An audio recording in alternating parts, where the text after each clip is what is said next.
Start. All right. Assalamu alaikum wa rahmatullah. Alhamdulillah. Wassalatu wassalamu ala rasulillah wa ba'd.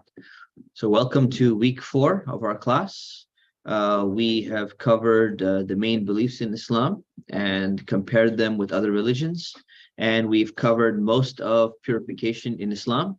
And we left off at concessions. So a concession is that Allah wanted us to clean ourselves before prayer, but he didn't want to make life extremely difficult for us either. So the first concession is wiping over socks. So this is where we had left off. We finished this, but I'll just review it very quickly. So when you're wiping over your socks for wudu, you can only do it if you meet the conditions. Condition number 1, you have to have wudu before you put your socks on. Condition number 2, your socks need to be thick. So they need to be thick enough that when you put your hand for water and you start wiping, the water is not going straight to your foot. Otherwise, your sock is super thin, like pantyhose, for example. Number 3, your socks need to cover up to your ankles. So none of those low, super low cut socks, because when you make wudu, you're going to be washing all the way up to including your ankles. So your socks need to cover your ankles as well. And condition number 4 is that you can only wipe for a period of 24 hours before you have to take your socks off, unless you're traveling. If you're traveling, then it's 3 days. And 3 days, each day is 24 hours. So 3 times 24, 72 hours. Okay. So 1 day or 3 days if you're traveling. So these are the 1, 2, 3, 4 conditions that you have to observe if you're going to wipe over your socks when you're going to be making wudu. But there's 2 more things you need to know. So there's 4 conditions and 2 more things. Number 1 is that when you wipe over your sock, you're going to wipe over the top of the sock. You're not wiping underneath the sock, because you're not actually cleaning anything. All right. So you're not supposed to be cleaning the bottom of your socks. It kind of would make sense. You're like, well, my socks get dirty more from the bottom than from the top. But this is symbolic. You're not actually cleaning anything. So when you wipe, you're going to wet your hands and you're going to wipe over the tops of your socks, like we covered last week. And the last thing was, what happens if you remove your socks? You break it and you cannot wipe anymore. So what do you need to do to restart that process? You make wudu again, and you put your socks back on again. Okay. So this was wiping over socks. Questions? And also in this condition, if you're gonna wipe over your socks, you have to pre-wipe your socks. Is that true? Yes, because when you remove your socks, not only can you not wipe anymore, your wudu is gone. So then you can't pray when you have no wudu. What about shoes? Okay, so the question about shoes. So your shoes can function like your socks if they meet all the conditions. Most people's shoes don't cover their ankles, right? So it's not going to work. If you're wearing boots, it does. If you're wearing boots, it would. And you have to make sure you make wudu, and then you put the boots on, and you don't take the boots off if you wipe over them. So like for Fajr, you make wudu without any socks. You go put your socks on, and then you can just keep wiping over until Asha, right? You can. But if you're doing it with the boots, you can't do it. Yeah, for socks. But if you're doing it with boots, can you pray in the masjid? Yeah. Why not? Because You're not allowed to wear shoes inside the masjid. So if you take your shoes off, it doesn't work anymore, right? So wiping over shoes is a huge problem. A lot of people don't understand. They keep wiping over their shoes. You can only wipe over your shoes if it meets all the conditions of socks and you keep them on. Okay. All right, other questions? So you said we need to have wudu before we put our socks on. So like if I already have wudu and then I put my socks on, do I have to make wudu again? No. As long as you had, even if it was 1 hour before, as long as you had wudu when you put them on. Yes. Another question. So let's say, for example, you're outside. Like that just happened to me when I was traveling. So I didn't know if we were gonna pray like on the grass or if there was like a nearby musalla. I didn't know. I was just told to go make wudu. So I made wudu over my shoes because I thought we were gonna be praying outside. But then when I came out, and like the bathroom's far, so I came back after I made wudu, and then I realized I was gonna pray on Musalla. So in that case, did I have to take off my shoes, go do it again, and then put it on top of my socks? So you're saying that you wiped over your shoes? I wiped off my shoes. Did they cover your ankles? It didn't count. Yeah. You gotta do it again. Okay. All right. So next is tayammum. So tayammum is dry wudu, right? So I said wudu, we don't really have a good translation for wudu. Ablution is a weird word, right? So we're not going to use that word, just wudu. Now tayammum is dry wudu, right? Or you could call it dirt wudu, because you're going to be basically using dirt or a rock to make wudu. Now it's not actual wudu. Can you, one of you, and can you just prop the door open, like unlock it so it stays open? So for tayammum, your tayammum is only supposed to be used when you don't have any water for making wudu. By the sorry, brother side, and this is sister side. If you don't mind, second one. Okay. There's almost nobody else, but it's okay. Just all right. So there's two reasons you can make tayammum. Reason number one, there's no water around. You can't find water. And reason number two, you're very sick, so that if you use water, it's going to make you actually more sick. Like the water is very cold or something like that. Now you have to make sure that you meet the conditions, right? So let's say the water in the masjid stops. There's no more water in the masjid. Can you make tayammum? Well, like if you live at Northwood, it's close to. If you can go home, you live at Northwood, you can go home. So Not no, that far, right? you can go to your car. You have a bottle of, I have a bottle of water in my car. I could make wudu from the bottle of water. Or you can go next door to the Chinese center and ask them, hey, can we make wudu over there? So there's still water there, right? You have to go and look for water. So if there's no water around you, like anywhere nearby, then you can make So tayammum, like, what's the max? which a mile, which is usually very, very rare if you're living in a city, right? So usually there's going to be some water available somewhere. The second one is if you're very, very sick. I'll take all the questions at the end. Okay. So, or if you're very sick. Now, if you have a cough, right, you're like, I have a sore throat. Can you make tayammum? Oh, because you can still use water. It's not gonna affect you. So these are the two conditions. You have to make sure that you fulfill the two conditions. Now, how do you make tayammum? The first thing you do is you have the intention, which is obviously there. You wouldn't be taking a dirt. You wouldn't be putting dirt all over yourself unless you had the intention to be doing this for the purpose of tayammum. And then just like wudu, right? Just like wudu, you say Bismillahir Rahmanir Rahim when you start. And now the difference is you don't have any water. So what you're going to do is you're going to touch either dirt or sand or rock or let's leave it at that. Dirt, sand, or rock. Basically, it's anything from the surface of the ground originally. Okay, so if there's some dirt on the floor, what you're gonna do is you go to the floor and you're gonna touch the dirt with your two hands. If there's sand and you're at the beach, you're gonna touch the sand with your two hands.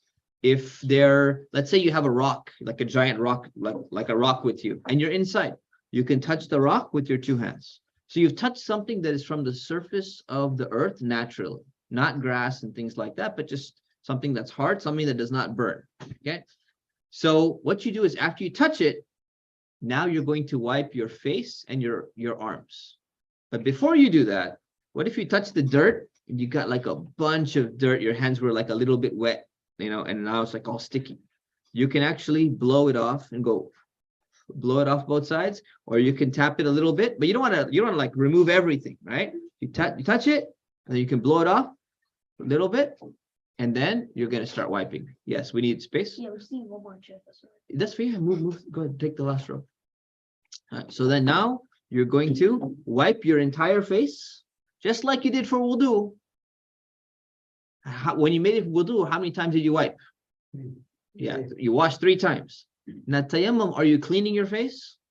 You're not cleaning your face. It's symbolic. So there's no need to do it 3 times. So you just do it 1 time. You just do 1 time with your face. And then what do you do now? You've already used that on your face. So now you touch 1 more time.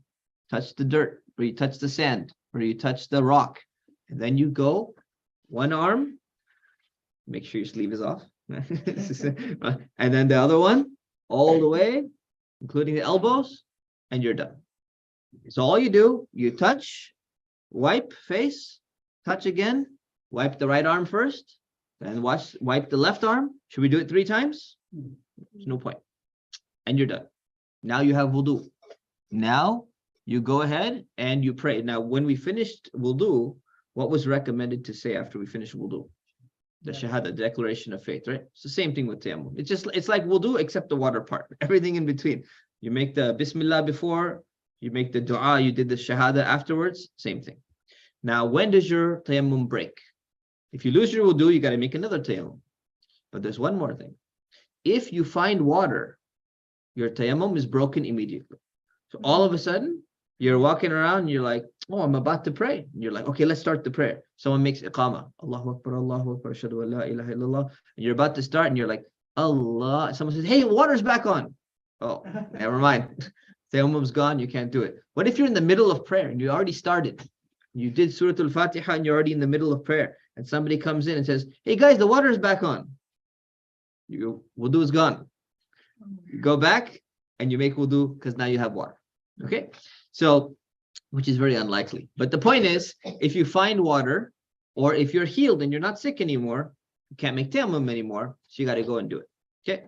So that is tayammum. Questions on that? You had a question, Ali, before? Yeah. Yeah.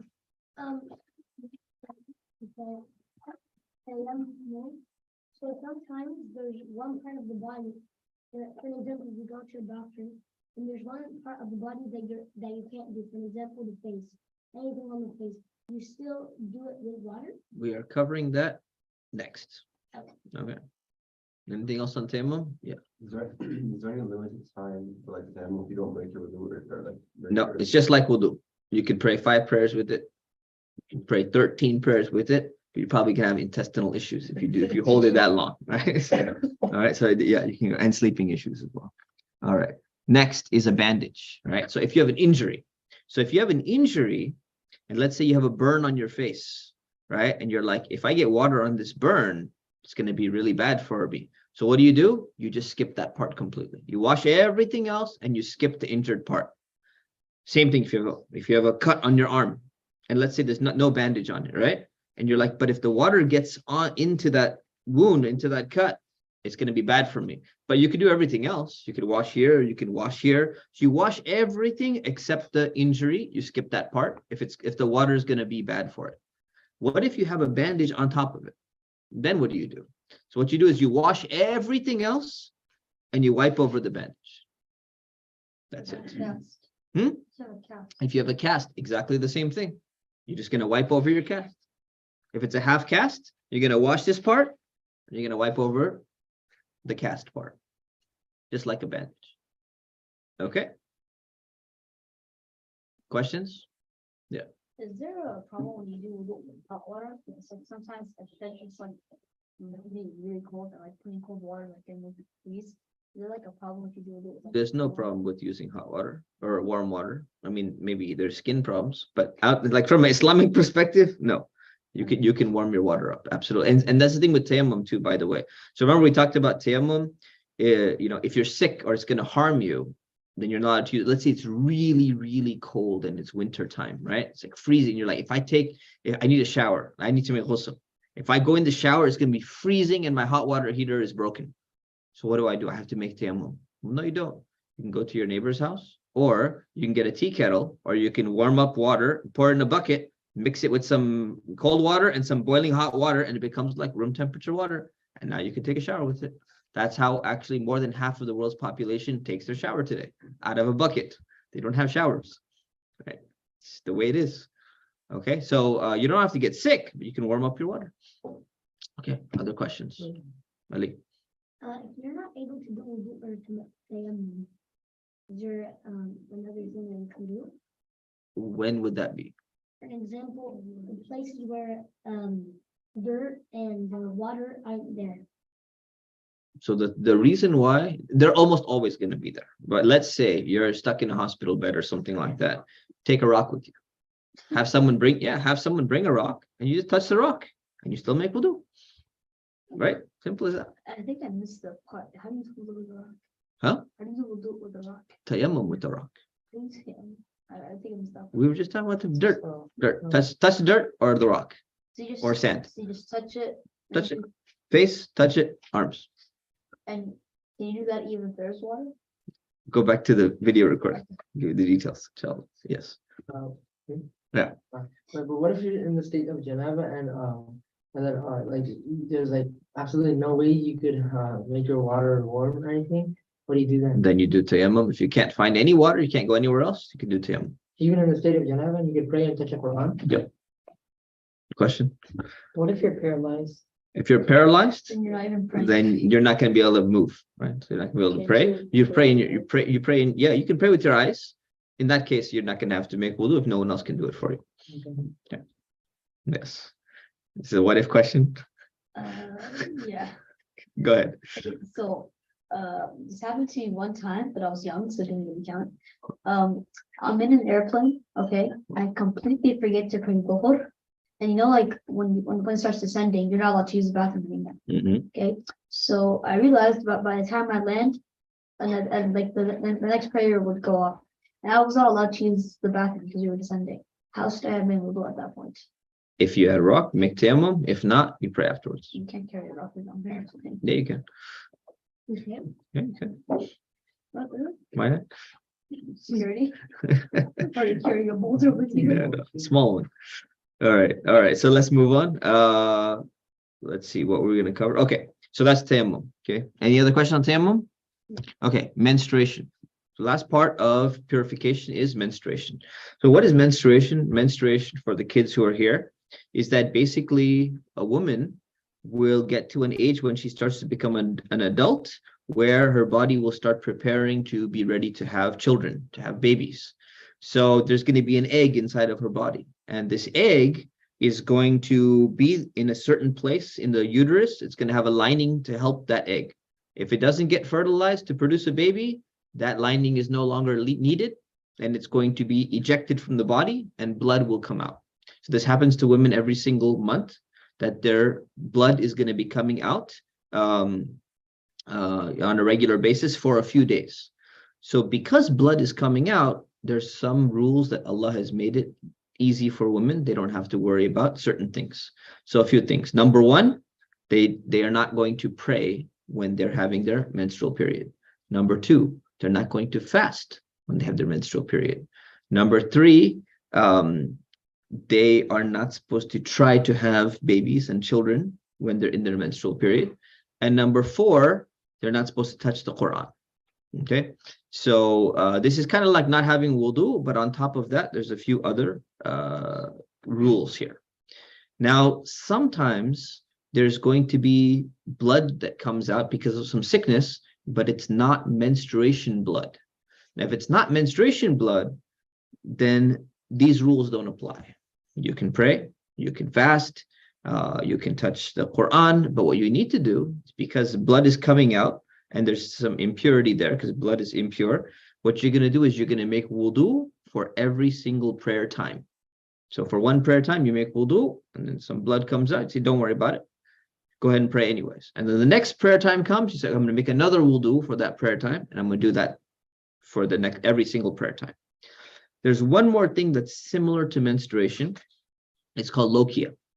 And lokia is similar. It's also called postnatal bleeding. So when a woman has a baby, what's going to happen is for about a week or 2 or 3 or maybe 4, blood is going to come out just like menstruation after she has that baby. And if she's in that situation of lokia, she's going to do the same thing, her menstrual period. No praying, no fasting, no touching Quran, and no, doing the other thing, trying to have babies. Okay, so these are the basic rules of menstruation and lokia and abnormal bleeding in case it's not from menstruation. Okay, so that is menstruation. Questions on that? Yes.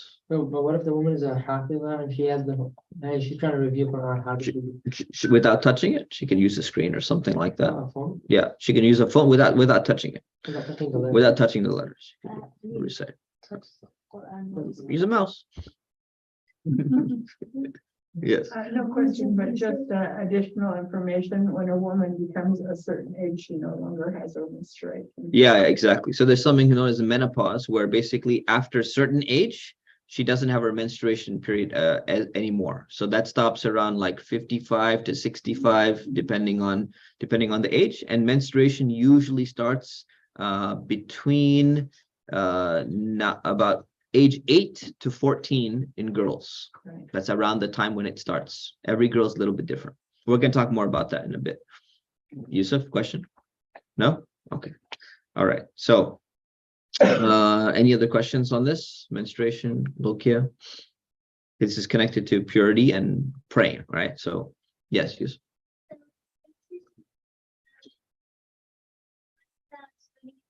Have men in. Why does it have men in it if it's about women? Yes, that's a great question. So, that I don't know. Put up with it. Yeah.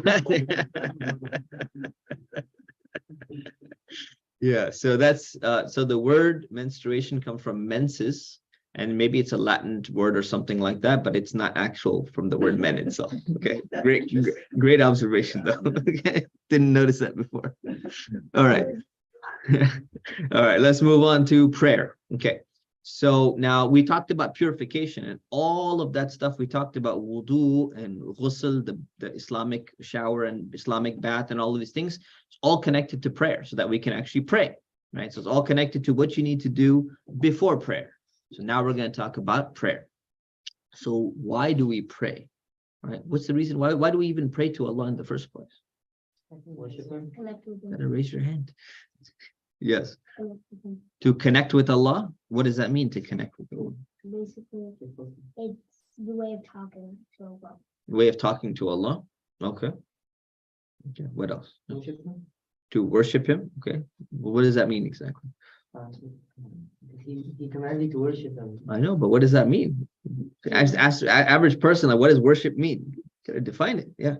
To recognize that he exists. To recognize that Allah exists. Okay. Okay. But if you just in your mind you recognize that He exists, but you don't pray, you still know that He exists. That's hard. What? Yes. But Well, maybe prayer, like, in self-faith by worshiping Allah subhanahu wa ta'ala, you will be magnify him, and because of that, using faith. okay, so to nurture your faith and you get reminded about Allah when you're praying to Him. Yeah. Is that what you're saying? Okay, very good.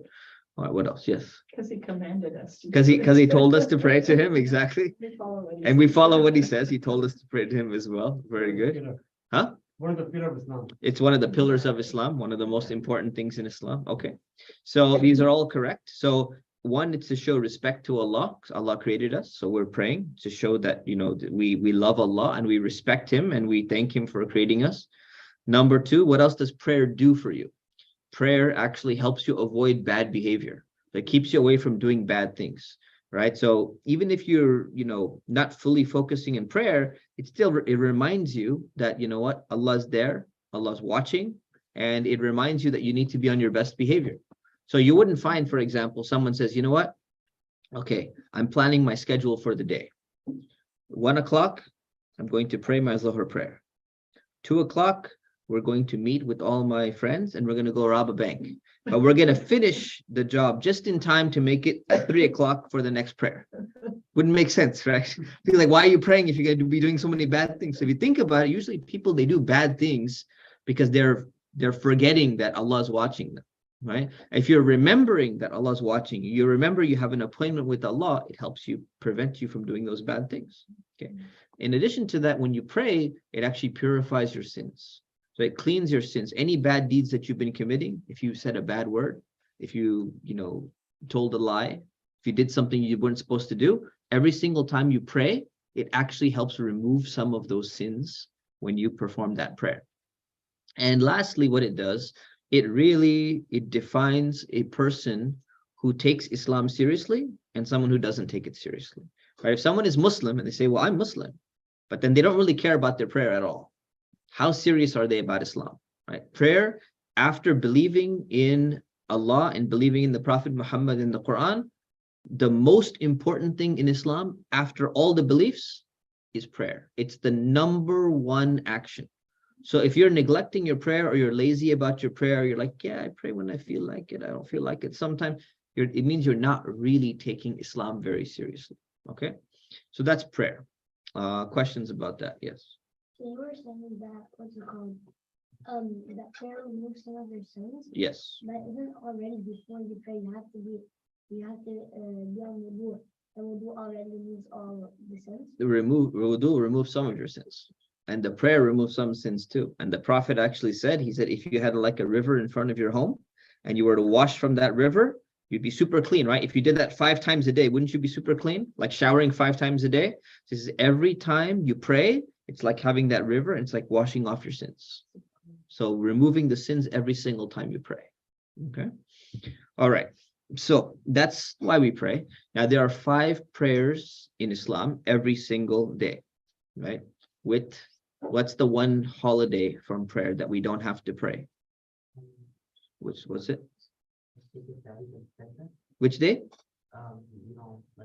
Eid al-Fitr, the Eid day, is the one day where we don't have to pray. We can just take off from prayer. Yeah, Mariam? No day, because you attend my lectures. You probably heard this in one of them, right? So yeah, there's no day that you take off. You pray every single day to Allah, including the Eid days. He got scared. I mixed it up with fasting. Yeah, no worries. All right, so yeah. So there's 5 prayers every single day, and the prayers are like taking a break from the world that you're engaging in. You're doing all sorts of things. You're playing with your friends, and you have a job, or you're going to school, and you stop in the things you're doing in this world, and you take a little break from the world, and you focus on Allah just for a little bit. That's why they're spread throughout the day. So you're constantly taking a break from whatever you're doing, and you make some time for Allah to remind you. So these 5 prayers are required. They're mandatory. Every single Muslim needs to pray them, all 5 of them, without missing a single one. Now, sometimes you'll miss, but you're supposed to be doing it every single time, just like fasting in Ramadan. You're supposed to fast every single day in Ramadan. Can you just be like, I'm just going to skip a few days for no reason, for no good reason? You're not sick, you don't have menstruation, nothing? No, you can't. So it's like prayer is like that. 5 times a day, every single day. Okay, so those are the 5 prayers. Now we talk about who needs to pray. Do you have a question before? Any questions about the 5 prayers? For that, without not the details, just basics of the 5 prayers. Yeah. Can you combine Zahar and Asr and Maghrib? That's all coming. That's That's super detailed and super. Yes. So you were saying how they're not supposed to miss any salah. Yes. I heard that if, for an example, you miss Dhuhr, and if you don't make it up, then it also doesn't count. Is there a time where that all repeats? We're gonna cover all of the makeup prayers and missing prayers. The general rule is you're supposed to pray every single prayer. Okay. All right. So now the question is, who needs to pray? So the people who need to pray, there's two conditions. As long as you're mature, meaning you're an adult, and you are sane, you're not mentally handicapped, right? So if someone has a mental deficiency, they're not able to function, even if they're an adult, but they kind of are behaving like a child and there's special needs, right? That person, they don't have to pray. Allah's not going to hold them accountable, right? They can still pray, but since maybe their mind is not developed enough, they're kind of like a child where they're not going to be responsible in front of Allah for praying. The second is maturity.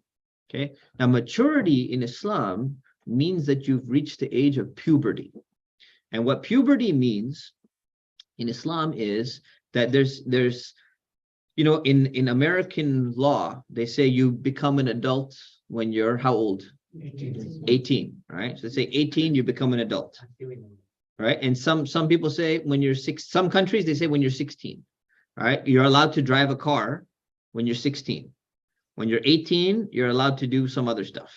When you're 21, they say you can drink alcohol, but a Muslim would never drink alcohol, of course, right? So there's different ages for things because they say, well, you're kind of like an adult at this age. So it could be like 16 or 18 or 21. But in Islam, we don't look at it like that. From a Muslim perspective, when you hit puberty, you're now an Islamic adult where you need to start praying and you need to start fasting and you need to start, doing all the other things that you're supposed to be doing as a responsible person in front of Allah. Now you're going to be held to account, meaning Allah is going to hold you accountable for what you do. So if you have like a little 5-year-old kid and he does something wrong and he doesn't understand what he's doing, right? Allah's not going to hold him accountable. But if he's 15 and he does the same thing that he did when he was 5 years old, Allah's going to hold him accountable. So there's a difference. So what is that age when Allah wants us, or Allah's going to hold us accountable for praying? That age is called puberty. And puberty basically is where your body starts to change certain things. So the way you determine that, it's very hard to determine. You look at the body and the body starts changing, right? There's going to be hair start growing in different places. Your sweat is going to start smelling a little bit differently. A lot of different changes are going to be happening, but the main thing is that there's going to be a certain type of adult fluid for men and women that comes out when they're sleeping. And when that happens for the first time, they're considered to be reaching puberty, and now they're almost like an adult from an Islamic perspective. Or if a woman gets her menstrual period, she gets her menstruation. When that starts, she becomes to the point where now she needs to be praying. Okay. Now, what age is that? Every country differs because it depends on the weather. If you live in a very cold place, it's going to be a different age. If you live in a very hot place, it's going to be a different age. So in America, the average age for a boy is 12 years old. This is going to happen. The average age for a girl is 11 years old. And they say plus or minus 3 years. So a boy could actually be, what's 12 minus 3? 9. So it could be 9 years. What's 12 plus 3? 15. So it could be anywhere between 9 to 15 years. For a girl, 11 minus 3. 8, 11 plus 3, 14. 8 to 14, somewhere between that range, right? So that's when Allah is going to hold people accountable for what they're doing. And only Allah knows that. What is the parent's responsibility? The parent's responsibility is to make sure that their children start praying at the age of 7 years old. So when they're 7 years old, the kids are supposed to start praying sometimes. Not every single prayer. You don't have to wake up for every single morning at Fajr. They don't have to make sure it'd be like you have to hit all 5 prayers. So they get age 7, age 8, age 9. They get 3 years to practice learning the prayer. And then when they're 10 years old, the parents are responsible and they're supposed to make sure their kids are praying all of their prayers. Does it make sense? Okay. Unless it's a girl and she starts earlier. Unless it's a girl and she starts earlier. Yes. Yes. Very good. Okay. Make sense? Make sense? That's why you slept through Fajr this morning. Okay. Not there yet. Yes. So you were saying earlier about you have to be mentally sane for who wants to pray. Yeah. Is that like some people, they have medical conditions, where they actually like beyond their control, they start acting a little differently. But some people, it's completely in their control, and they still, because like maybe habits, and they start acting like like a little kid. Which one is Allah talking about here? Allah is talking about the one who has absolutely no control whatsoever. If the person was going to go and do something in the street, and they commit some crime, and the police show up, and the police look at them and they're like, this person doesn't know what they're doing. Even they're not going to go to jail. That's the type of person we're talking about, which has the mental incapacity. Not someone who's really stressed out, they're having such a bad day, and they say, I have no control over what I'm doing. You take the remote control and you throw it against the wall and say, I didn't realize what I was doing because I was having a horrible day. You are not mentally incapacitated. So we're not talking about that case. Okay. All right. And don't ever do that part. All right. Any other questions? All right. Now the timings and the units of prayer. So we said there are 5 prayers, right? So let's talk about the names of the 5 prayers in order. Who can give me the first prayer? You got to raise your hand, Yusuf. Fajr, second prayer. Zohar, third. Asr. Maghrib. Aisha. Good. So we got 5 prayers. Now, what are the timings of those prayers? Well, what you can do is you can open up your phone and just look at your app and it's going to tell you. Or you can go in the masjid, it's going to have a schedule, it's going to tell you. But where did those times actually come from? There's actually certain ways in which before people had watches and clocks and all of that, they could figure out what the time was. So let's talk about that. So Fajr, the morning prayer, starts from dawn and it ends at sunrise. So what is dawn? Dawn is when you look outside, let's say it's at nighttime.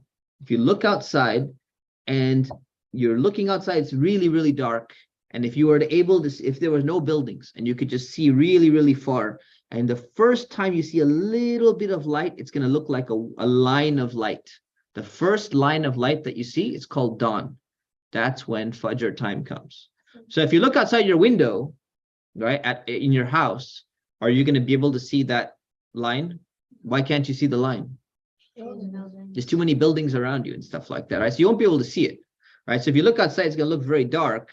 But if you were in the middle of the desert and you are camping and you are in a tent, and then you go outside and there's no mountains blocking your view, you'll be able to see that line. And when you see that line, that's when the time for Fajr begins. When does the time for Fajr end? It ends at Sunrise. Sunrise. And what is sunrise? Sunrise means you look outside, and if you had a clear view, you'd be able to see the tip of the sun just comes up. As soon as you see just the tip of the sun a little bit, time for Fajr is over.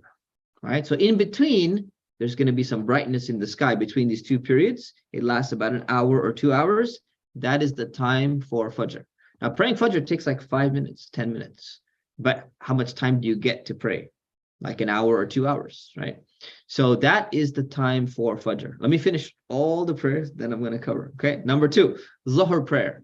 It begins when the sun is directly above you, like the sun is overhead, right? Completely overhead. That is the time you're not supposed to pray. When the sun moves just a little bit more than that, that is the beginning time for Zuhr prayer. Okay.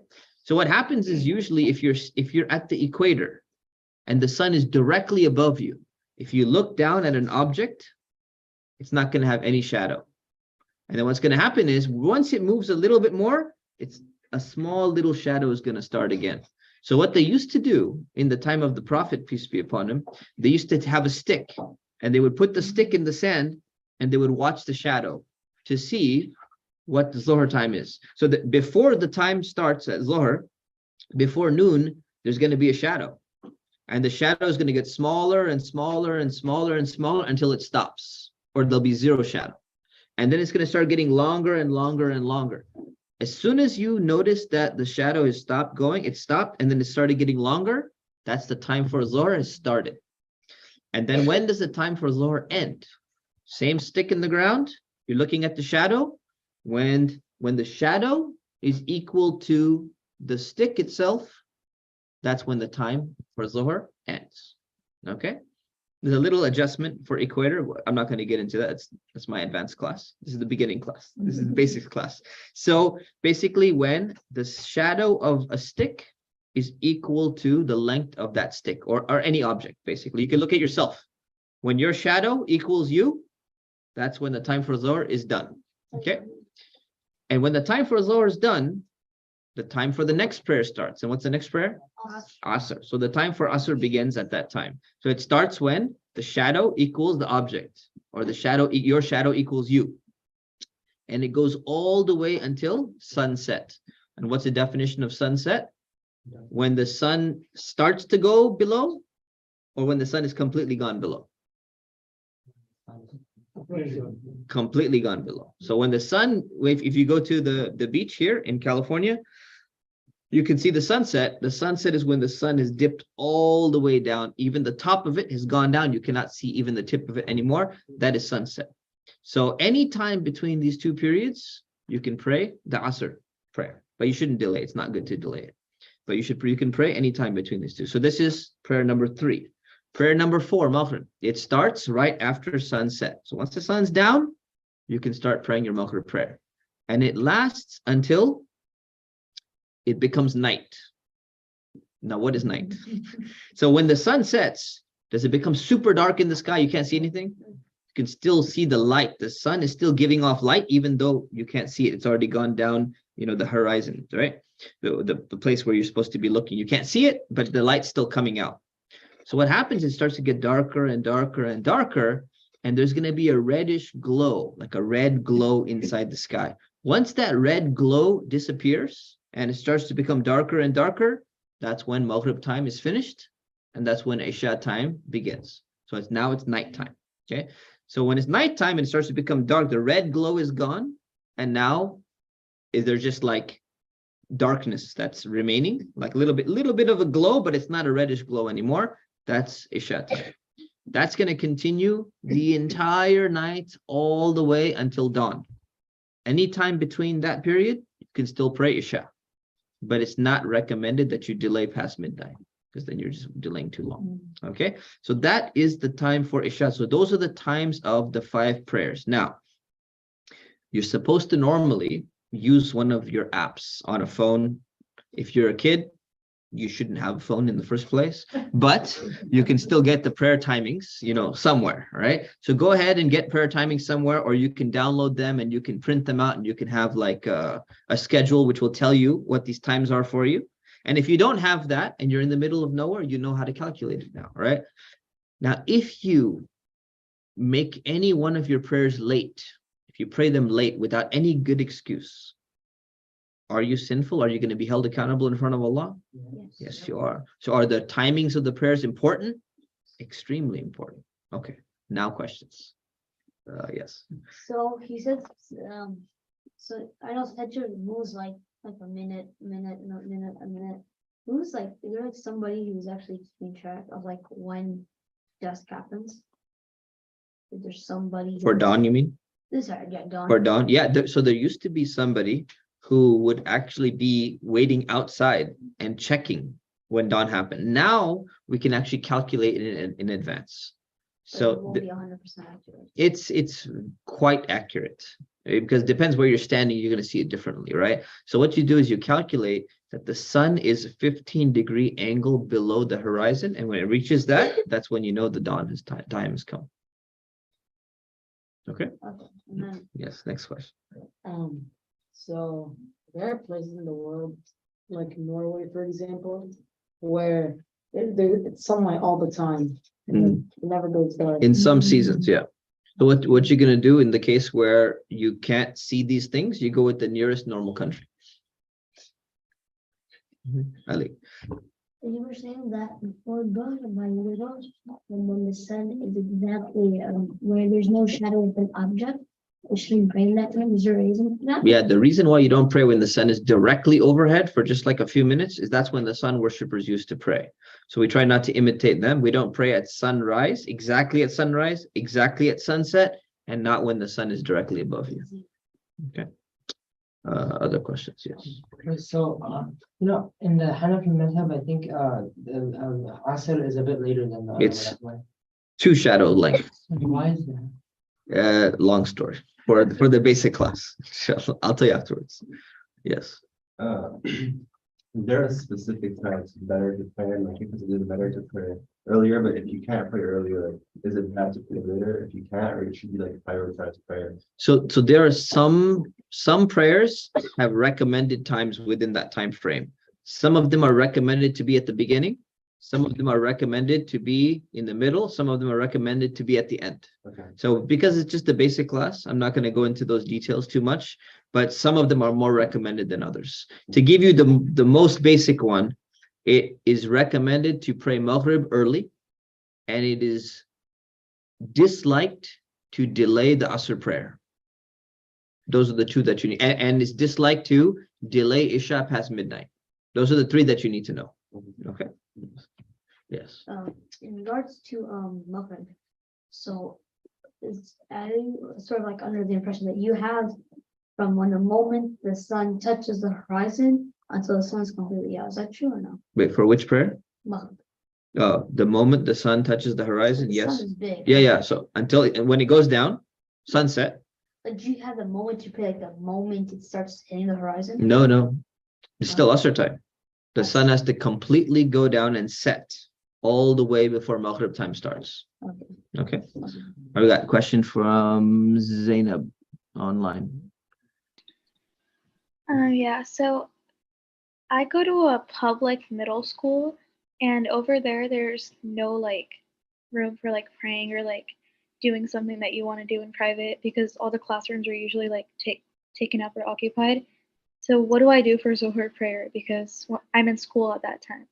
Oh, so what you do is you email me and I will get you a note and we will make sure that your school will give you a place to pray either at lunchtime or after school is done. And depending on the season, you could either do it at lunchtime or right after school. And we will ensure that you get a place because it's your legal right to pray and they have to give you some place, inshallah. And if they don't, you call. And if they don't, will you call care? And Cheryl Auntie's right here, right? And worst case scenario, while that's processing, you can pray like in the lunch area, you could pray on the playground, in the corner, something like that. So you can still pray. The worst that's gonna happen is somebody looks at you, right? That's it. Like some people are like, but someone might look at me. It doesn't break your prayer, right? It's we're gonna talk about what breaks you. Looking at you doesn't break your wudu, and it doesn't break your prayer. So Thank all right, you're welcome. So yes, other questions, yeah. How do you tell the Qibla? We're getting to that. Inshallah. Okay. Anything else?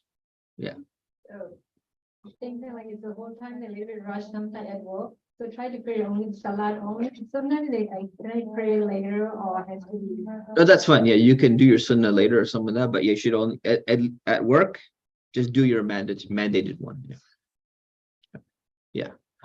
So like, if you were like unable to like, to see the sky for whatever reason, how would you be able to tell the timing for the thing? So today you can do it with the calculation. You can calculate in advance. You don't need to be able to see the sky. Like some people, they live in submarines. 6 months of the year, they're in a submarine. And so what they're going to do is they're going to download all of their prayer timings for the next 6 months, and they already have it pre-calculated. So you can do that. Okay. All right. Yes. Yeah. All right. How would a Muslim astronaut pray? Muslim astronaut, Yeah, like they. same way. As much as they can. They try and move as much as they can. Yeah. What timings? Huh? What timing? The timing, they're going to estimate, they're going to approximate whatever their region was. They could take Makkah, for example, and make Makkah the timings. But here's the thing, because the earth is moving and you're up there, Do you like? you might start praying when it's like Fajr time in Mecca, but the earth is changing like Dhuhr time in Australia. It doesn't matter. Just pick whatever time is, just you pick one location and you're going to just pick that timetable and you're going to follow. And there have been astronauts who prayed. It was, I believe it was a Malaysian Muslim astronaut. He was up there and he was praying. There's a video of him how he was praying. Yep. Qibla's not a thing up there. Huh? Qibla's not a thing. No, you pray towards the earth. Oh. Still praying, facing Makkah, facing the direction of earth. Okay. All right. Alhamdulillah. All right. So we will leave it at this and we will continue next week. I think we have do we have one more class or is this the last? Anyone can verify? Let me double check. Let me make sure we do have one more class.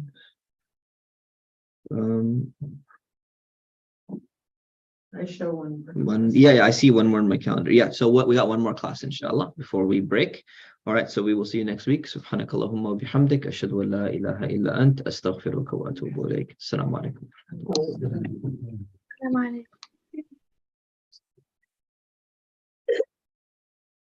I'm not putting in this.